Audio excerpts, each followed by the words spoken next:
Hello, my name is Ella Kwon from Lahu House Church, and today I want to share how the Holy Spirit has worked in my life and what it means to rely on Him rather than my own strength.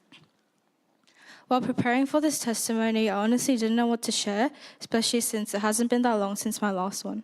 But as I prayed and reflected, I felt the Holy Spirit reminding me that even this moment of standing here is not by my strength, but by His. That's when I was given the heart to testify about how I came to realize that everything in my life is truly God's doing and not my own.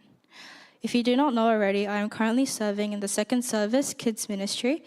Within these few months of serving, I've came to realize so many things.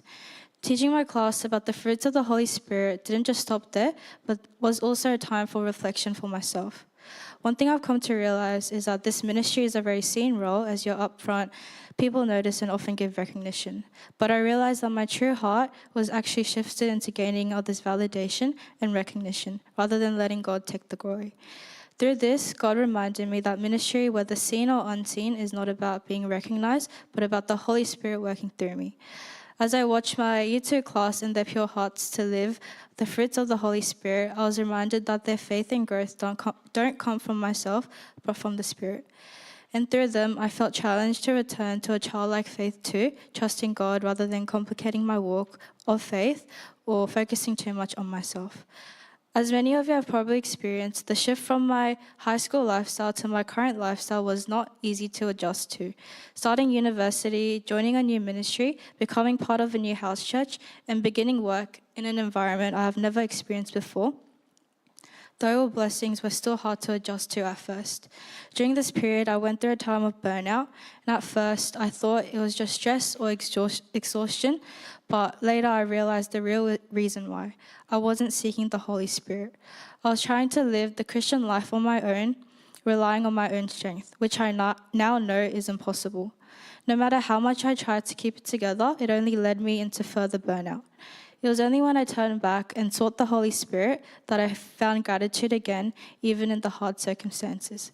He gave me a renewed heart and perspective, helping me see situations in a positive light rather than in a negative light. Through this, I experienced that without the Holy Spirit, faith becomes impossible, but with Him, even in times of burnout, there is strength and joy.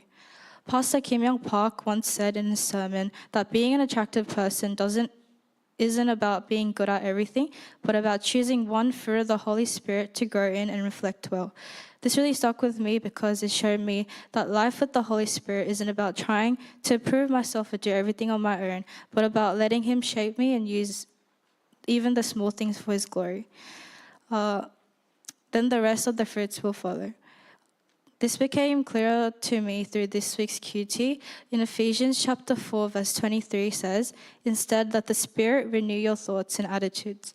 This verse really came to me because I realized that the renewal I was seeking couldn't come from my own efforts, but had to come from the Holy Spirit. And when I'd let Him, that's when I experienced true peace and joy that I could never create for myself. I believe that no matter how put together my life may seem on the outside, without the Holy Spirit, there is no real strength. Going through burnout was what made me truly realize this.